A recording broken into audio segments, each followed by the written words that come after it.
and I want to welcome everybody. This is our edition of the Impact Ballers. So we've got the big man on campus, Gene Frederick, one of my favorite people on the face of the earth.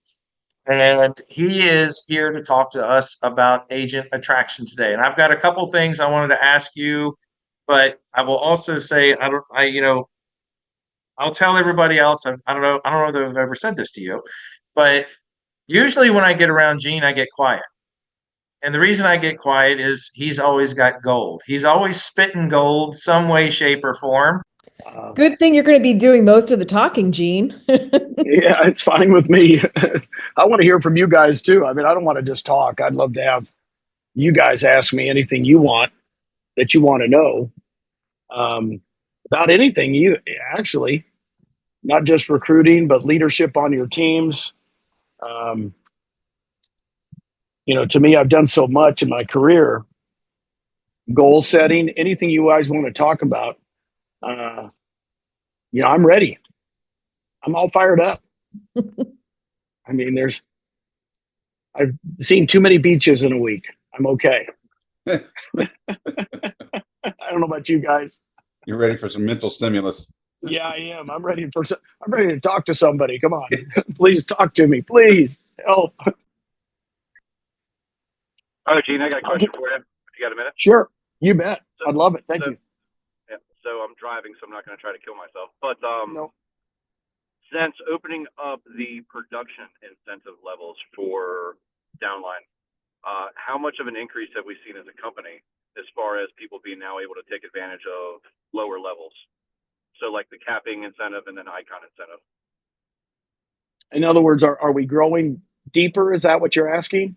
Yep. Obviously more agents are now able to take advantage of maybe someone who has a narrow downline, right? So it's just, right. Hey, I sponsored one, they got one all the way down 7 levels, but I icon. So now I'm actually getting the benefit of all 7 people. Like, you're getting a lot more people who are like, gosh, why didn't I do this sooner? We were hoping that was what. Thank you for asking that. I was hoping that's what would happen, right? Because all of a sudden, boom, you're starting to get rev share that maybe you didn't have before. And of course, as you know, as a capper, they have 5 levels open. I mean, that's pretty doggone good. That's almost, half the company is a capper. So hopefully it just instills them to go do it. And when I say go do it, with this production as low as it's been the last couple of years, right, since 2022, everybody's just sweating the production. And I don't blame them.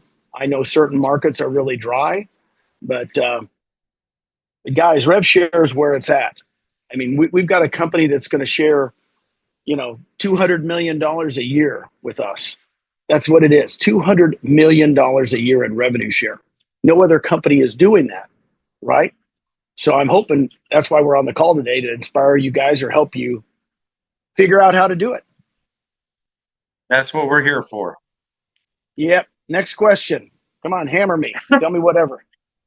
So, seemingly might be a funny question for you, but I want to know how long you've been recruiting, because I think it's a lot longer than what people realize. Yeah, to give you my history in real estate, I sold real estate for 5 years in the beginning, just like everybody else. Went to Remax after a couple years. And then I started my own company when I was in my early 30s.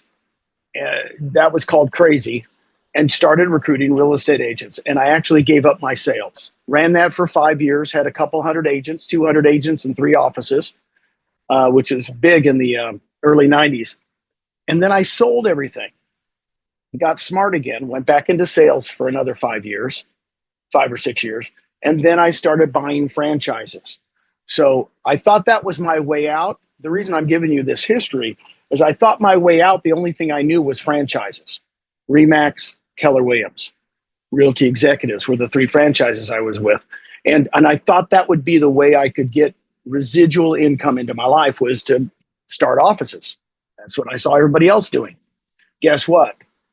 That was torture, right? I know right now the Keller Williams offices, 60 to 70% of them are not making money. I mean, my God, if I was still there, I sold 6 of them. So I've been recruiting real estate agents now full time for the last 24 years. I don't think there's anybody in the industry that's recruited more agents than me. I'll only say that because I've done it at a very high level. And I was the top recruiter for Keller Williams 7 times. I looked it up, 3 times as a regional director and 4 times as a team leader. And then I came here. There were 400 agents here. And I think it's also just, and I want to tie this into something else, but Sure. I think you recruit, like, for example, you and your you guys go to a March Madness thing every year, right? You go golfing. And my point is, you're always bringing people together for something. Yep. Like, I just think, I mean, I think about the parties you and Susan have, the different things that you guys do, and then you can call it recruiting if you want, but in a sense, you bring people together to go have fun. Yeah. Yep. Let me tell you what I would do if you want to start recruiting. And I don't know about you guys, but Nick Saban, he only won. What was it? You guys probably know. 7 championships in football. You guys are a football nut. Yeah. 6 at Alabama and 1 at LSU. But what I would tell you guys, what's made me very, very successful is he said on a show the other day that I saw that you're going to suffer through 2 things in life, either the pain of discipline or the pain of having no discipline. Now, when he said that, I kind of got it and I wrote it down. I went, what? When I look at recruiting, you're either going to suffer through 2 things, either the pain of having a schedule to recruit people or the pain of not having a schedule to recruit people. I mean, if you don't have a schedule, I'm a schedule nut. What I mean by that is 25 years ago, somebody challenged me to write down what I did every half an hour when I was running a Keller Williams office. I was running the 2nd largest office for Keller Williams. Guys, I wrote down every half an hour what I did. If I came to you right now, all of you, and said, okay, show me your schedule for this week. Is it scheduled? I mean, even when I sold homes, I said, this is when I'm going to do listings. This is when I'm going to take buyers out. Everything was scheduled. I know it is. If it's not scheduled, it's a yucky life, right? But the problem is most people don't want to schedule time, Kevin, to recruit agents. It's not in their schedule. So if I looked at your schedule, you'd go, well, yeah, I'll fit it in, whatever. That don't work. And when I got here, Kevin, you know my story, there were only 400 agents at this little company called EXP 10 years ago. And I started doing 10 o'clock, 1 o'clock, 3 o'clock. What was that? I went to my local coffee shop and I had an interview at 10 o'clock in person. It was awesome. 10 o'clock, 1 o'clock, 3 o'clock. No Zoom back then. Woohoo. And, but I did that, guys, for 3 years straight, almost 4 years straight. And then I started doing lunch and learns on Wednesdays. That interrupted that flow a little bit. But then I started inviting people every Wednesday. Same place, Macaroni Grill. Boom. I don't care if 1 person showed up or 5 people or 10 people.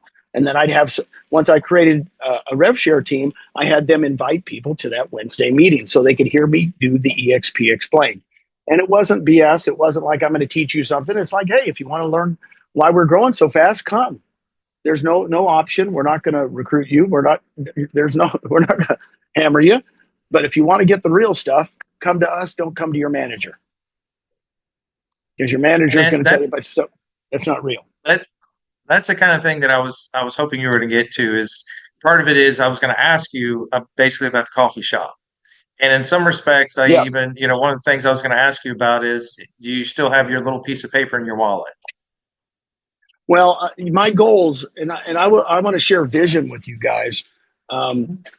You've got to have goals of what you're going to do. In other words, I've never really reached my goals. Here, let me give you an example. Let me tell you a story real quick that might relate.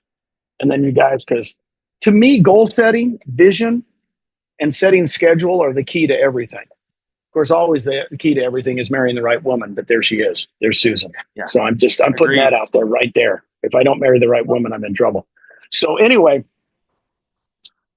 it was December 2012, and I was a team leader for an office in Northwest Austin in Texas, a Keller Williams office. Some of you guys, if you were at a Remax or Keller Williams, just imagine I was the manager.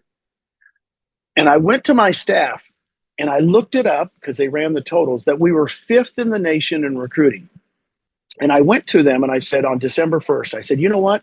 If we really work hard this month, we might go from 5th to 1st. They go, what do you mean? And I said, December's a dead month for team leaders, for managers. The year before I had recruited, get this, the year before, 6 people in December. Why? Because I'm off at Christmas. I'm the one taking time off, right? As the manager, I'm kind of like, I'll work a half a month. So 6 people, and I said, if we recruit 40 people this month, I think we can go from 5th to 1st. And they all looked at me like I was crazy. And I said, why don't we just try it? I'll work every single day but Christmas and New Year's Day. And we all put our hands in as a staff. So let's go for it. Well, fast forward, we didn't recruit 40. We only recruited 34. Well, those 34 agents jumped us, guess what? From 5th to 1st. And we got the #1 award for Keller Williams. Now, the only reason I tell you that is 2 weeks later, I had to meet with my manager, my boss. She said, how many people are you going to recruit in 2013? Well, guess what I did? I did 34 in December, right? But that was because we were concentrating on it every single day. I kept that piece of paper with me every day. How many people am I calling? How many people I'm looking at? I mean, it was my life, right?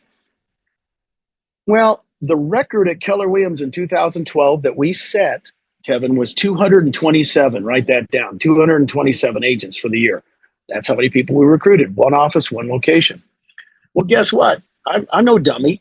Here's my boss calling me and saying, hey, why don't you, what's your goals for next year? I'm going, man, I better, how about 250? I'm thinking in my head, we're driving down to see her. I'm thinking 250. Guess what my young team leader, assistant team leader told me on the way down? He goes, didn't we recruit 34 last month? I said, yeah, we did. He goes, well, what's 34 times 12? He says, I said, that's 408. He goes, why are we saying 250? Why don't we say 400? And he looks at me, he says, why don't we make every month December? Well, guess what we did? We went into her and said, we're going to recruit 400. Are you crazy? Wait, nobody's ever done more than 227, right? You're going to do 400? And she said, yeah, go for it. So in other words, when I made every month December, it was so focused. And when I say pieces of paper, I kept my list of agents I was recruiting with me every single day for 365 days. You could catch me on a Saturday night at Ruth Chris Steakhouse, and I had my goals and my vision, how many people I'm talking to, blah, blah, blah, blah. Well, guess what? We didn't do 400. We only did 366. Shoot, we failed. Record setting again. Again. And to me, I talked to other team leaders there. That was 2013. Nobody's done more than that ever again. Now, what I want you to focus on, it's just like when you hear people going, I'm going to list 30 homes in 1 month, right? How are you going to do that? You might fail and only list 15, right? But when you focus on 30, you do more, right? When you list property or sell buyers. I look at doing that the same with recruiting agents, guys. That's what I've done. I mean, I haven't done anything different except that my goals are now recruiting people, which, by the way, when I teach you the right way to do it, it's one of the hardest things to do, but the most gratifying because you're going to help agents for the rest of their lives at EXP. That's why I exist. So set your goals big. And when I say I did Monday, I just did three interviews a day, 5 days a week, didn't work Saturdays and Sundays. I only did it for 3 years. That's all. But guess what? I was really focused. I was really disciplined, right? And I think one of the big takeaways, and I hope you comment a little more on this. It's like once you created your goals and you've got 3 appointments a day on your calendar, at some point you've in a sense you've prioritized this in your life. This is what you want to do. This is what you want to accomplish. You've got 3 appointments a day, and you've kind of chunked it down into something small that you can be consistent with. And then you literally at that point, all you got to do is fill in the blocks. Yep. Who's my 10 o'clock? Who's my 1 o'clock? Who's my 3 o'clock? And it's really funny because if I messed up, I'd double appointment. I mean, I'd set up 2 for like 3 o'clock on Thursday. And I said, well, if they both show up, good. If not, and sometimes, of course, one would bail out, right? You guys know this. But if they didn't, and both showed up. I go, oh, I'm so sorry, guys. I messed up. Is it okay if I talk to both of you at the same time? And there's nothing wrong with double booking. I'm just telling you, I double book, triple, because to me, people would back out. I know real estate agents at the last minute, they'd go, oh, I've got a buyer. I've got to, they back out. And I go, well, I better start double booking this stuff. The EXP Explains, when I started doing those with Elizabeth Riley every Wednesday in Austin, Texas, they really work. I did those for about a year and then I passed it off to Elizabeth. Elizabeth started doing them. Right. So in other words, you want to duplicate yourself. Everything you do, you want to be able to teach someone else to do. That's a big key. Right. It's not all me. Now, all the things I'm teaching you, I've taught people forever and they do them in their area. Right. Now, again, I'm a people person. I like to meet in person. I have people that do it by Zoom. No big deal. They do 10 o'clock, 1 o'clock, 3 o'clock on Zoom. I talked to Jay Nelson. Jay says for 5 years, he's had 2 EXP Explains at night, Tuesday nights and Thursday nights for 5 years. So anybody in his team can invite him to the EXP Explains on Tuesday night or Thursday night. I said, how long you been doing it? Oh, just every week for 5 years. It's in my schedule. Doesn't matter where he is on earth. He's going to do them. And for everybody here, if you've not seen it yet, Shelly and Craig are alternating those EXP Explained every month now. So you've got a couple opportunities every month where you can invite your folks to it, or quite honestly, if you want to freshen up and get yourself reimmersed into like how to explain it, you can attend it as well. So one of the things with I was hoping, Gene, that you would tell everyone about your YouTube channel, your Instagram followers, and your Google paid ads. Well, that's a firm I've hired to go do that. I do none of that. I don't even know what you just said. I thought Exactly. you're talking Greek to me. No, I'm doing it as a kind of a little bit of a joke, but the reality of it is you've grown your organization by talking to people. Not a complicated solution to things. You've done it by talking to people. Well, here's what you do, guys. Once you get one, just think of this. Here's what I do. Once I get one, I go, Kevin, oh, I'm so glad you're joining. By the way, why don't you write down a list of 10 to 15 people you'd love for me to call for you?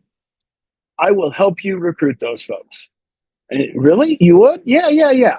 Why don't we, is it okay if I call them and say, hey, Kevin told me to call. He just joined us. If you want to know about us, our meeting's next Wednesday. You can come to that. I'll invite them to the Wednesday meeting or I invite them in person. So everybody I hired, I've got another 10 or 15 people. Now, some people would do 25, but most people just know 10 or 15 people. I go, give me 10 or 15 and I'll help you recruit them. And they go, really? You do that? I go, yeah. So really, I always had people to call, Kevin. I mean, I'm always, even if I was dry myself, I just call somebody that I'd recruited 2 weeks ago and say, hey, do you have anybody you want me to recruit for you? They go, yeah. Well, you'd call somebody? Yeah. Let me tell you where you're getting to it because I'm not techie. Where you guys can get people to call is your vendors, your affiliates, your mortgage person, your title people, I got tons of them from them. I would just call them and go, who's the up and coming people? The guys that are gals that are just killing it over at Century 21. They've been there 6 months. They're just killing it. And they go, oh man, I'm getting business from Sally. I said, is it okay if I call Sally and tell her you were saying she was awesome? And they go, yeah. See, to me, it's not a cold call. To me, I never made a cold call in my life. It's all warm calls. Hey, Sally, you know what? Kevin told me you were just killing it. She goes, what do you mean? I said, man, can we meet for coffee? I want to know how you're killing it so early in your career. Can we just meet and you share some of the stuff you're doing? Yeah. It's not hard. The problem is you don't pick up. The problem is you don't call or you don't text. I do a lot of texting now, right? You can do it through texting.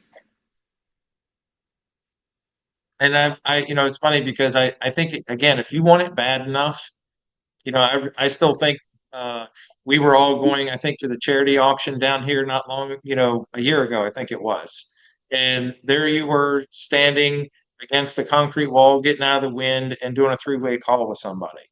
You know, Yeah. you set aside the time, 3 appointments a day, and you found a way to get people into. And one thing that, and I'm gonna get to another question in a minute, but one thing that I guess I do want you to maybe talk a little bit about is, when you guys did the EXP Explained, so like anybody here can go out and start their own or invite them to Craig and Shelley's, or maybe we schedule an event like in your area or something where we do like a full on event. Um, Options are endless, but you had something to invite people to. Right. Like it gives you something to talk about. Right. And I wrote a book 15 years ago called 101 Ways to Lead Generate in Real Estate. I mean, this is what I've done for 40 years. So I've taught agents how to lead generate, right? So we would teach a class. You could invite them to that class. Hey, we're going to teach you 101 ways to lead generate in real estate. And I would make no bones about it. Right afterwards, I'm going to do a 15-minute EXP Explained. So they knew I wasn't like, trying to not do it. Right. In other words, if you come, we'll give you a free lunch. My mortgage person would pay for everything. I was teaching people, 200 people in San Antonio when EXP had nothing in 2015 and 16, when there was nothing. We didn't have Canvas and Susie and all this stuff. And we had nothing. I'm sitting here going, what am I going to talk? Well, guess what? I was talking to them about opportunity. I was talking to them about revenue share and stock, and literally helping them in their production too. But I didn't have the tools I do now. Right. Mhm. So, So just for grins, like you guys religiously did the EXP Explained events, but you yep. also were super consistent about doing these one-on-one meetings. Yep. What did they look like? Meaning, I think if I had to guess, like I bet you another Coke Zero that they were not the exact same conversation. Well, everybody's different. Here's what I would say. My conversations all start off the same way. I have a picture of me in this coffee shop that when May 21st, 2018, I've been doing this for 3 years. May 21st, 2018, we got uplisted to NASDAQ. You guys don't know, we were a penny stock for a long time. We got uplisted. That was major, right? Mhm. And I went to the coffee shop, and I've got to thank Evan. And a guy took a picture of the two managers that I've been doing. He says, "You started a company from that booth." And I said, "I know. Isn't that cool?" He goes, "You guys," he went crazy. The manager, "You guys are uplisted. You're on NASDAQ." I go, "Yeah, from that booth," because I sat in the same spot. And the gal brought me a latte every morning. It was like I'm a regular, right? I'm like Norm from Cheers. So, but the reason I show you that, and that will be I've got a book coming out later this fall, guys, because again, being consistent, being disciplined to be consistent, has how I made it in sales. Even when I sold homes, I sold over 100 homes a year, 3 years in a row when I was at Remax. So, I mean, I did the same things. I just woke up and worked. And everybody's like, "Well, I didn't work long hours. I worked really smart hours. I would be really conscious of my time." So, Mhm. the first question I asked everybody when they walked in, and I know you guys have LinkedIn and blah, blah, blah, and all these things you check out. But when somebody walked in, I'd go, "Hey, Steven, tell me about yourself." It's called Team A. Tell me about yourself. I want to hear it from them. I don't want to read a post or read something, a LinkedIn going, "Oh, they like horses and volleyball or whatever, and like to go to the BVI's. They're a boater or they're a fisher." I really didn't want to know that. I wanted them to tell me. Now, here's my key to all interviewing. Tell me about yourself, and I listen intently. I shut up. I shut up. This is really hard for everybody on this call to do because you're salespeople. You have to just be quiet and let some of them would talk for 20 minutes, Kevin, and tell me, those are the high eyes, right? Those are the people that, they want to tell me everything. The high Ds would tell me one sentence, right? I go, "Oop, got a high D," right? And then the ones that were really detailed were an S or a C on the disc. I already knew from the first question what they were. And what I wanted to do was find out what they wanted. This is the key to interviewing. It's what they want, not what we want, what they want. Let me give you an example that brings this home. We were, Elizabeth Riley says in fact, this is how easy it is to recruit. Elizabeth Riley went to an awards banquet. She was a top producer in Austin. You guys all know Elizabeth. And she met an agent there. Her name was Vanessa. Never met her before, just sat next to her at the awards deal. Says, would you meet with Gene tomorrow morning? She goes, yeah, I got to work out. Elizabeth goes, I do too. We'll meet her after workout, 7:30 in the morning at some coffee shop. So I meet Vanessa and Elizabeth. They're both in their workout clothes, 7:30 in the morning at a Starbucks. And Vanessa, tell me about yourself. Oh, I've been the #1 producer for this company, blah, blah, blah, blah, small independent. I always do $15 million a year. I said, well, tell me about that. Well, shoot, I just can't crack that $15 million barrier. I said, well, what are your goals for this year? She goes, if I could do 20 million for the first time. I said, so that's what you're after? And she goes, yeah. And I said, and I wrote down on a piece of paper, I will help Vanessa get to $20 million this year, or you can go back to your company. I said, here, why don't you join us now? I'll commit to coaching you, helping you get to 20 million this year. She goes, okay. She signs it. It was like 10 minutes. It was 10 minutes. She's the #1 producer for a small company. She leaves, and Elizabeth looks at me and she goes, you didn't talk about rev share. You didn't talk about stock. You didn't talk about our insurance for agents. All the stuff you guys think they really care about. I said, well, did she join? Elizabeth goes, yeah. I said, there you go. So in other words, what they want is what I talk about. I don't have, like you were saying, every interview is different because what do you want? If you don't get to their dreams and their goals and where they want to be in 3 to 5 years, ask them that. Where do you see your business in 3 to 5 years? I see myself getting out of this and doing luxury homes. Really? If they don't tell you what they're doing, you can't go, well, shoot, we got a luxury department. Oh my gosh, in other words, if you don't get what they want, don't talk about EXP until you get what they want and where they want to go. That's the whole key to recruiting. And Kind of simple, isn't it? Well, it is simple, and I think, like you were saying earlier, it's a lot of people struggle with the idea of listening. And there was somebody I listened to a long time ago. They talked about a 70-20-10 ratio. You get them to talk about themselves 70% of the time. You can talk about mutual things 20% of the time, and you can only talk about yourself 10% of the time. And the point is like when you really think about it, like you met with them for an hour, you only get to talk about yourself for 6 minutes. The rest of it, it's really about them. So I would say this. I wouldn't even talk about myself at all. And when I say this, it is so important for them to leave and go, oh my gosh, Kevin was that was the best interview ever. You know when that happens? Is when they don't even know who Kevin is. They don't know I've sold 100 homes a year. They don't know I was the #1 recruiter at Keller Williams. I don't talk about that. I'm telling you now to give me credibility so you would listen to me on a doggone thing. Mm-hmm. But quite honestly, I don't talk about myself at all. Let me give you an example. This is really important because I think this is what people don't understand. They think that you're going to, the ones of us that do the best presentation wins the game. No. The one that asks the best questions and shuts up and listens intensely wins the game. So a guy walks in. This is at Keller Williams. True story. Susan, my beautiful wife, you guys know Susan. This is 2006, almost 20 years ago. And she was diagnosed with breast cancer. By the way, everything's fine now. It's been almost 20 years. But she had shaved her head. She had a blonde wig on. She was going through chemo. And she was sitting right behind me on a computer. And the guy walks in. And I said, tell me about yourself. And he goes, well, kind of rough. I said, what's that? He says, my wife's got breast cancer. I said, really? Tell me about that. He talks for 45 minutes.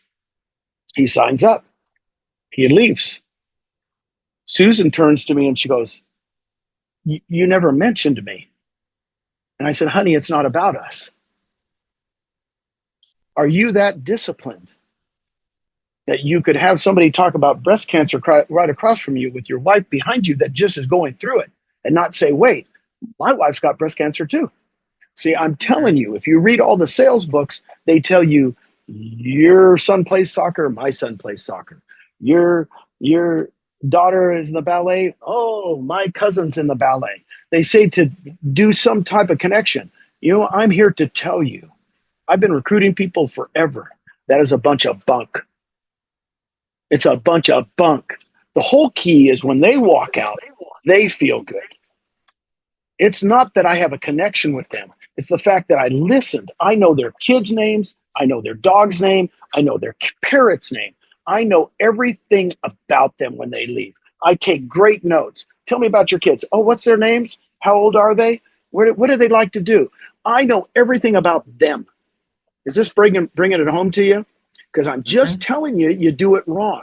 You go, oh, yeah, I connected well with them, Gene. Yeah. You know, they like horse racing. I like horse racing. They like to gamble. I like to gamble. Ooh, I like to gamble, by the way. But anyway, You like to win. but I think I've read all these sales books and they do it. They have never interviewed as many people as I have correctly and done it right. That's why I'm writing the book, because I want you guys to do it correctly. I want you to ask good questions. Write them down ahead of time. Don't be afraid. When I first started doing this, I'd write my questions down. I'd tell people, do you mind if I take notes? They go, no. And I'd ask my first question. Hey, tell me about yourself. Those are my That's questions. cool. Right. You got them right there. Hey, what are you, 3 to 5 years? You write them down ahead of time. I had no problem. I just, and then I'd write my answer. And they go, man, he's taking good notes. He's paying attention. He's not talking the whole time. And I think that's what's wrong. Don't you guys, when you go on a listing presentation, do you just barge in and go, hey, I'm going to here to list your home? No, you go in and go, well, tell me what's going on. Why do you want to sell? Really? You know, in other words, you got to get the motivation behind why they're selling before you even take out a market analysis, right? Yep. Is this helping? Nobody's talking to me, man. I feel like I'm just going to drink some more Diet Coke until you guys start asking questions. Give me something Well, good. do we want to open it up a little bit? You guys, as Gene's talking, do you guys have questions? You can either drop it in the chat or you can unmute yourself and ask. Yeah. I need know some I'm not the only interaction. one here with questions. Peggy's got questions for sure. What do you got, Peggy? I know you got something for me. As everybody's- people are thinking of things for a minute, I did want to go back to, you mentioned Alabama. Yep. Okay. And you know, Alabama was a program that when Nick Saban got a hold of it, he turned it into something that was really fantastic. And when the Alabama coaches go out and start looking for new players, I'm guessing they're pretty excited and have a lot of enthusiasm when they talk about Alabama. And I say this because it's not a chore to them to go talk to people. It's like something they're excited about, and it shows. And I think when Sure. when you get when you think about like your questions and like what you were talking about, this goes to, in a sense, like figuring out what it is that is meaningful to them, figuring out, like you're saying, asking the right questions. And I think, quite honestly, right now, if if everybody here were to think about what can I do walking away from this call, it's just, as you said, learn to ask really good questions. That's it. A good one that I ask all the time, perfect, Kevin, is what excites you about real estate? See the word excite? You know, what excites you about real estate? Or and then if they're coming to interview about EXP, I go, what excites you about EXP? Not here's where people go wrong. Why don't you join EXP? What's keeping you at Coldwell Banker? That's a negative type tone. What excites you about EXP? And they'll tell me what it is. So asking good questions is key. Your energy level is everything. Let's stay with your ask good questions, because there's another one that you use that I know Shelly and I have started to use, and I think it really helps drive things home, like you were talking about a minute ago. It really helps drive things home because some people, you're not getting the yes from them, but you ask the question. You don't ask the yes no. I believe a lot of times you'll ask on a scale of 1 to 10. Right. Sure. On a scale where 1 to 10, where do you see your real estate career? What do you, when I say, by the way, if you say 1 to 10, 10 being the best, one being the least, when I talk to top agents, they always say 8. I mean, I can talk to somebody who's selling 500 homes a year, and I say, what do you see your business 1 to 10? They never say 10. They're always. I said, what? So what would make it a 10? And they go, man, I just need another assistant or another person to do this, and I'm short here. Another question I like to ask top producers, by the way, call all the top producers. Would you guys do that for me today? If you guys could do a favor for me, just call all the top producers in your area. They're not getting called. I'm just telling you right now. I wish we could stop this right now and just call them, because nobody's calling them. I guarantee you nobody's calling the top people. Call the top people and say, how are you getting business? What's your best lead source? They'll tell you. And I always find out that the top agents only have 2 or 3 lead sources. That's it. What they do is they master those 2 or 3 lead sources. They master them. They don't have 10. They'll either say social media, they'll say farming, they'll say open houses, they'll say whatever. I mean, whatever they say, they've mastered it. And, you ask Elizabeth Riley, it's her sphere. She's mastered her sphere. She's mastered it so well. That's, she has so many clients now, she can just work her sphere. But she mastered it. Believe me, she works them. It's not like they just call her. She has to work it for them to call her back. And if we fast forward to the let's just say Nancy is talking to somebody about EXP, and in a sense she pops the question and she's not getting a resounding yes. Okay. And that's where I was getting with your 1 to 10 question, because I think sometimes we hear just yes or no. And it could, I think the difference being we hear yes or no, it's a black white type thing, as opposed to, well, the idea of moving to EXP for me is maybe an 8 or a 9 out of 10. Well, that's not a resounding no. Well, what does it take to get this from an 8 or 9 to a 10? Oh, I've done that so many times. By the end of the call, I said, what is it now? They go, it's a 9. I said, oh, good. We went from a 7 to a 9 just on this call. They go, yeah. You're giving me a chance. Yay for EXP. I said, now here's the key. Guys, this is really key to recruiting. Always get the spousal unit or partner involved. Period. End of story. When you do one, if you do it and they're not both there, you want the next interview to be with that spouse. So when can we get together? So we're a 9. Why don't we get, you and Cindy this week, Thursday night, me and Susan will go out to dinner with you and we'll talk. You got to get the spousal unit, because quite honestly, that's the number one reason they don't come. They will not tell you that, but they go home and go, hey, I'm leaving Coldwell Banker. I'm going to EXP. And the spouse goes, excuse me, the Christmas party's next week. I'm not missing that. No. I mean, I've had this. They won't tell you that. Or the spouse is an engineer, right? A lot of women are married to engineers with engineer husband. Now, excuse me, how much are you going to pay? $85 a month? Wait, let me look at that. That's $30 more than it, and they go, no, you're not going in. I mean, the spousal unit is so important, guys. It is super, super important. You set that next meeting up. Never leave a meeting without doing the next meeting. Ever. Yeah.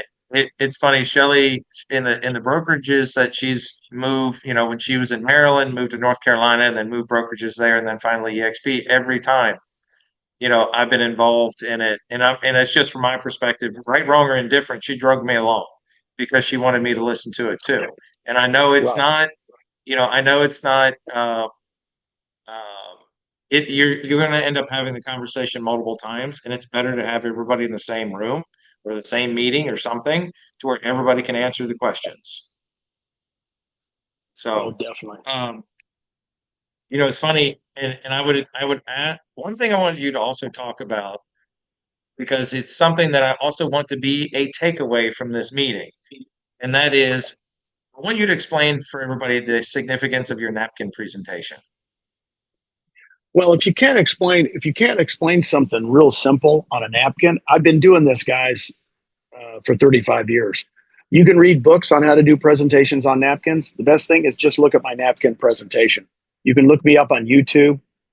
Now sometimes it's the old napkin presentation because our revenue share numbers are different, but it's the same concept. If you can't explain something to someone on a napkin, it's not going to work. I'm just being real with you.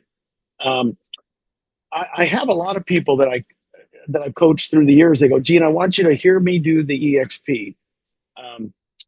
And I'd hear them do an interview with somebody, Kevin, and they just, number one, you guys get too detailed. You get too detailed.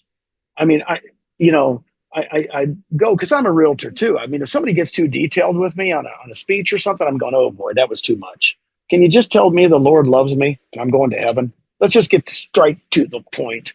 Let's just don't go through the whole thing. And it's really something like that to me. So in other words, my elevator speech to a lot of guys is, I go, would you like to see a brokerage for the first time doesn't compete with their agents or their franchise owners? They go, what do you mean? I said, we don't compete with each other. We all do this together. It's the coolest thing you've ever seen. And we revenue share $200 million of the owner's money back to our agents every single month. I mean, every single year. And they go, really? And I go, look, I just need 5 minutes to show it to you. And I do my napkin presentation with them. Guys have kept my napkin stuff. I am just telling you this. When you write it down in person, even you can ask Glenn Sanford, Gene, do you still have those markers with you? The pieces of paper? Because he saw me do this at the coffee shop early on. I have pieces of paper. I do it by hand. I do it by hand every single time. Guess what? They keep them. I give them to them. They love it. They love the fact that they have something that they can go home and show their spouse or whatever. So those are the keys to it. I use different colors. I get creative because I know if you look up what colors are good and what colors are bad. Sometimes I do the competition in a black color. Ooh, black. And then with us, it's purple or, some bright color because, And, you don't think of these things until you become a recruiter for life, which I have been.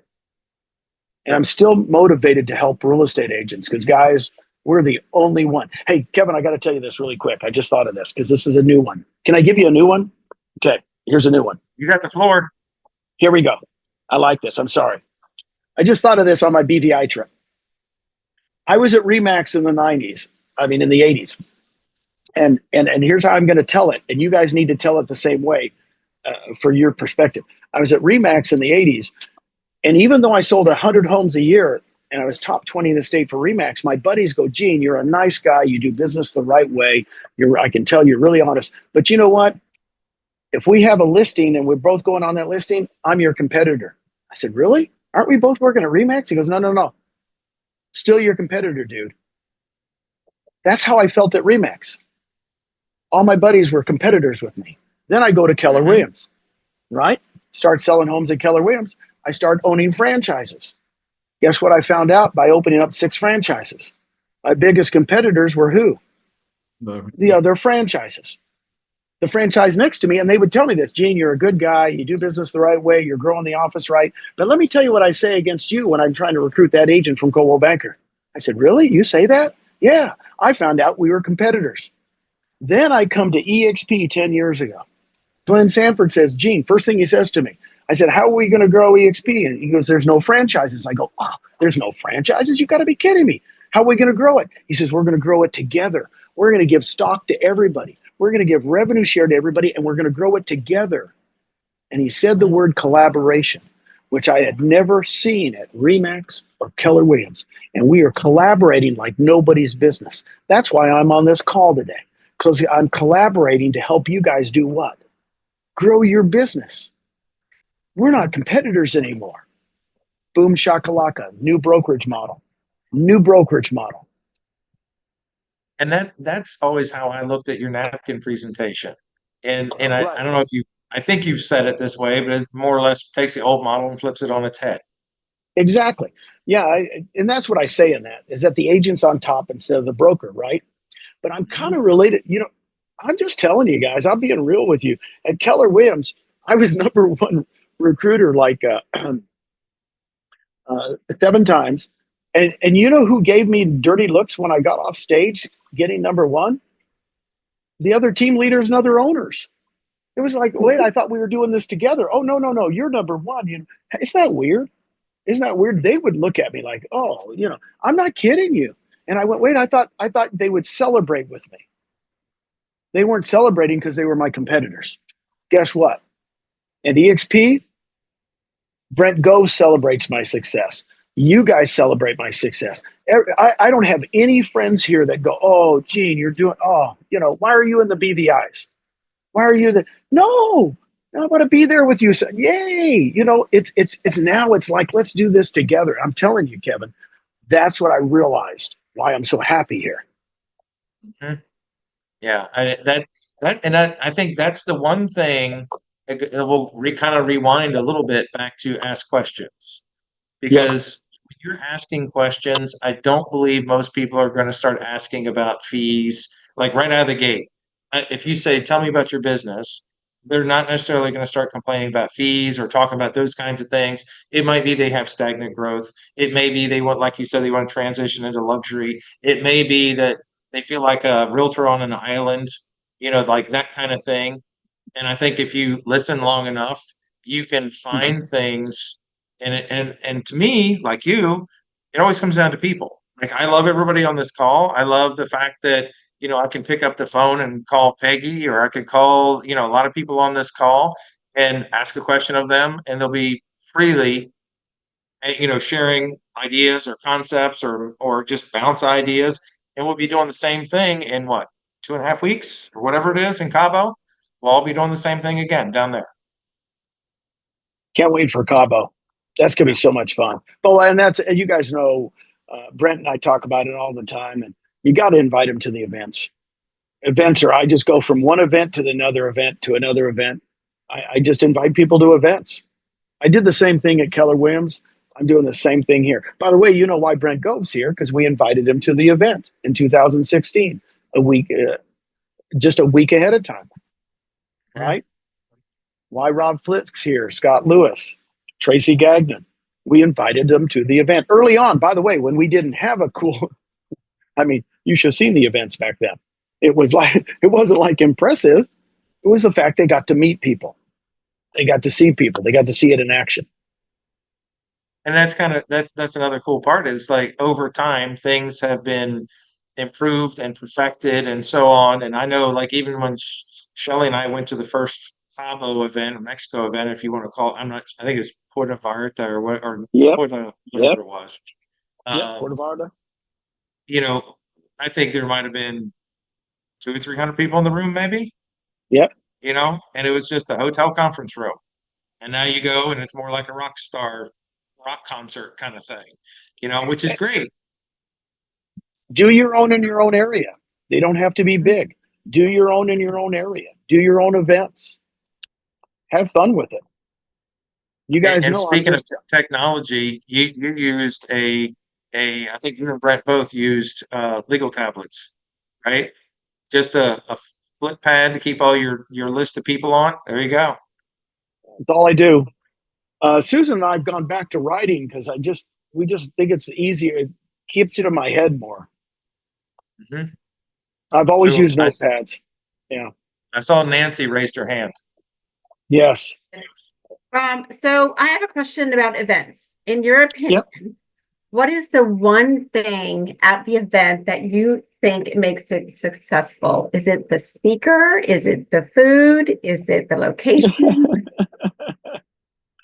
It's so funny. It's so funny you ask that. I don't know if you're in New Orleans or something, man, the food's great. It just depends on, I would say this, just having the event. Let me give you an example. 2017 in the summer, Mitch Reebok, you've probably seen him at some of our events. His name's Mitch Reebok. He invited me to come to Florida, Coral Springs, Florida, and do an event. So what he did, again, you can have speakers, whatever. I did 101 Ways to Lead Generate, and then I did an EXP Explained. There were no people in his area. There were he says, Gene, at the event, and you got to promote it. You got to have people to promote it. I would do some type of training. Of course, AI is hot right now, right? AI is kind of the hot thing. Invite Phil to come out, or get somebody there to really teach AI. but he might have had, I think I've got a film of it because he videotaped it and he used it forever because the EXP Explain I did was so good because I've been doing it for 2 years, right? And it really was good. But he says, Gene, I might have had, I can't remember. He told me, he says, there might have been 3 or 4 EXP agents there and 16 people signed up after the meeting. He goes, my gosh, that works. So whatever it is, Nancy, I will tell you this, try to get a good speaker. I mean, I'd get Kevin or Shelly there or somebody, or invite them, say, promote them as if this is a big, big thing, right? AI, whatever, contact your mortgage people, title people, insurance people, have them find the person. And then I do the event that way. I don't care if 5 people show up. So you got to not worry about how big it's going to be. It's just do it. And it's funny, one of the worst and best events Shelley put on, 0 people showed up for. And it was and I say it was the worst and the best because Yeah. she and Robin on her team promoted the heck out of this event. It was not in our backyard. It was nowhere we even really have any serious ties, but they were going there for a meeting. But the reality of it was it started probably at least 30 conversations with agents. Nobody showed up, but they connected with 30 agents they didn't know before. Yep. Rob Flick would do them in Dallas when I first started. And Rob goes, Gene, Dallas, he just moved to Dallas, by the way. Rob was not from Dallas. He was from Phoenix. He goes, this is really a big area, Dallas, Fort Worth. I go, yeah. He goes, I could do an EXP Explain Monday, Tuesday, Wednesday, Thursday, Friday in different areas. He says, I think that's what I'm going to do. In other words, instead of 10 o'clock, 1 o'clock, 3 o'clock, he just did the EXP Explains, invited them. Guys, this is all about effort. It's all about, you guys can listen to Tony Robbins all day. I spew so much stuff that I listen to Tony all the time. Action's the key to everything. Yep. Everybody thinks knowledge is the key. Knowledge is not the key to everything. Knowledge is power, right? Knowledge is power. No, it's not. Action is power. Action is everything. Because you learn all this stuff that I just spewed you today. And if you don't take action this week, this call meant nothing. It really doesn't mean anything. You just go, I learned something today. I learned a couple of good questions. Well, shoot, call somebody tomorrow. Call the top people. Get fired up. They won't remember what you say. They just remember how you say it. Language is everything, right? My daughter, Nicole, who you guys have met at some of the events, Nicole Rousseau, 10 years ago was not in real estate. She was in the tanning business. She was 30 years old, and she says, and I said, follow me around for a couple months. She had to sit in these doggone interviews with me and watch me do the napkin presentation. And I said, just sit there and don't say a word, please. Well, guess what? After a while, I had her cold calling people in Austin, Texas. Guess what happened? She just started calling people.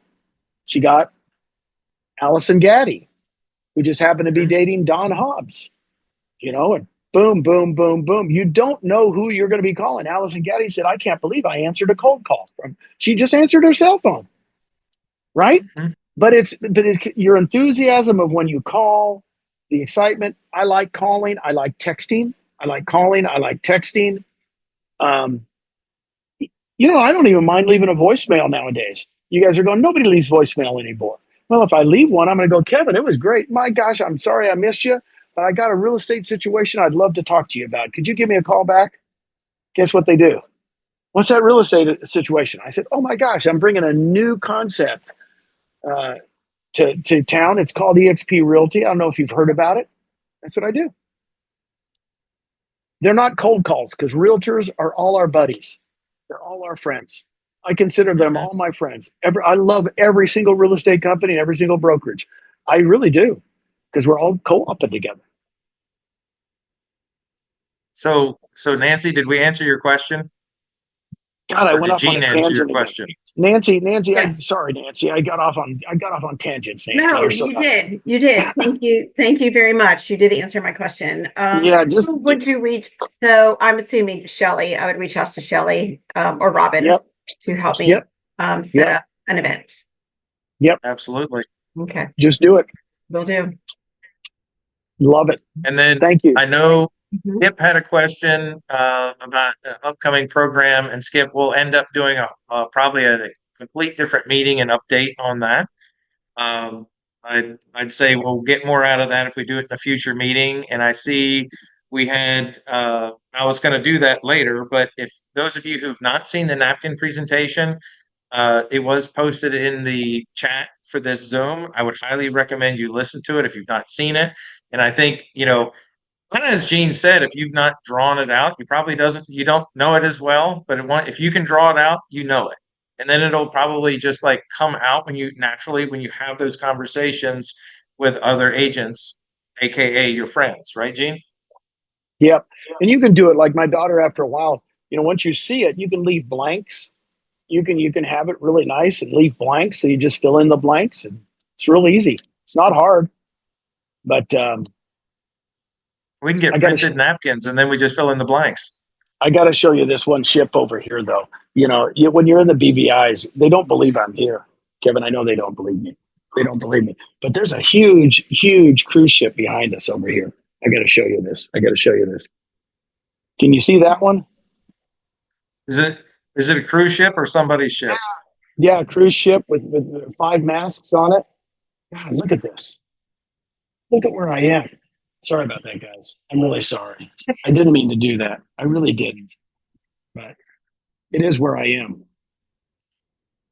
Well, There it is. I think again, I think back to, over the years of getting to know you, this is the whole nickel conversation. Right.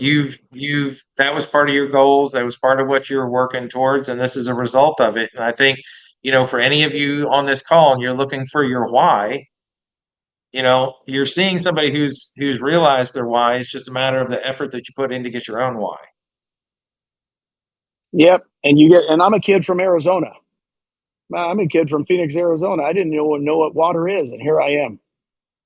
Here I And I is. don't know if it's really about the BVIs as much as it is you just staying warm. Yes, I do like warm. You know me, Kev. I hate being cold. Um, so I know we're getting close to our time, but I want to make sure that we're also answering anybody else's questions or things that you were hoping to have answered when we jumped on today. I'll give it kind of a second or two. If any of you have questions, raise your hand or just Gene, I had a see question. Stephen. Just a question, just general time frames. When you're doing your coffee presentation versus a presentation to a team of 10 versus a team of 100, those are different conversations. I'm finding that we're spending too much time. I'll go in and do a coffee presentation and come out 90 minutes later. I feel like I'm getting into more coaching than I am questioning. So I'm just curious about your time frames. My time frame, I'll be really honest, that's why I did 10 o'clock, 1 o'clock, 3 o'clock, is I could do it in an hour pretty easy, right? But when I really got into what they needed, sometimes it took a half an hour, 45 minutes to get what they needed. I always gave at least an hour and a half in case it went long. But you can do them quick if you do an EXP Explained. What I loved about the EXP Explains on Wednesdays, we'd give them free lunch at Macaroni Grill. They'd come in, they'd start eating. I said, look, I'm going to start talking in about 10 minutes. And I'd do it in about 15 minutes because it's more of like, a presentation type thing. Not as many questions, not as many personal questions. And then if you do an EXP Explained, always set up another interview with them so you can get their team A.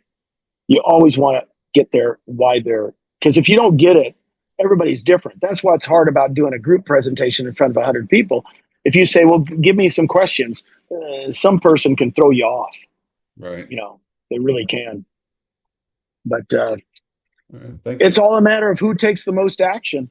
Rob Flick and I talked about it. Scott Lewis and I talked about it when I first started in 2015 and 16. And then Shelly came along and boom, boom, boom. And we just got people into action. So you guys can do it. There's tons of people that don't know who EXP is. It's funny how, and I'll tell this quick story, is when Shelly was new with EXP, we had set up an event through another agent. It was out in Colorado. And this was many, many moons ago. And I don't know if you remember, like, what was it, the Snowmageddon or snow cyclone or whatever it was, some crazy event they had, and literally all flights going into Denver were shut down. Nobody was getting in. It's a crazy storm. And the point being is, I was already there getting things prepped and ready for the event, and she couldn't come in. So I ended up doing, everybody's expecting to see Shelly, and I was the only one left there. So I ended up doing the event on day one and day two, two different groups of people. But I'm kind of speaking towards Nancy's question. If you bring value, they'll be happy and they'll continue listening. And it doesn't matter, like Gene said, you can talk about AI. We didn't talk about that. We literally told the story of LePage Johnson Group. We told the story of how they went from two people working individually to then becoming a team that did $43 million a year, to then how we grew it to, $150 million team. Hey, Gene, so something I've used is what's your exit strategy? I feel like in real estate, we get stuck on the wheel, right? So I didn't know if does that lead down the wrong Sure. road? No, that's perfect. I use that one all the time too. Thank you for bringing that up. Oh yeah, what's your exit strategy? Because everybody doesn't want to be selling homes when they're, 105. I'm hoping I can give them the exit strategy. Revenue share and stock. Revenue share and stock. I mean, I have a lot of people that have been icons for 7, 8 years now, and they have $2-3 million worth of stock. I mean, what a story that is. That's crazy. That's crazy. And those are real numbers. I always tell people how much stock, you can even ask them, how much stock do you have in Coldwell Banker? They go, what? I said, you don't have any stock? How much stock do you have in Remax? None, really? And then you can tell them, hey, I've got blah, blah, blah. I've got shares. I've been a capper for 2 or 3 years. I get stock for that. I get, and you can say, man, I've got stock in my company because I own it with everybody else. That's the truest form of collaboration, everything yourself. It really is, guys. Yeah. It's never been done before. All the other franchises are just struggling. They are struggling. I know they are. I mean, Fathom Real Estate's stock is barely over $1. So like $1.02 yesterday it closed. I mean, there's so much. It's sad. I feel for them. I don't want people to go under, but I got news for you. They don't have the right model. They just don't have the right brokerage model. Well, I think that's going to wrap it up. Kevin just sent me a text saying he is officially out of internet. I said, that's okay. We're going to wrap it up without you. Gene, I cannot thank you enough for taking time out from the beautiful Virgin Islands and just sharing all this information and inspiration.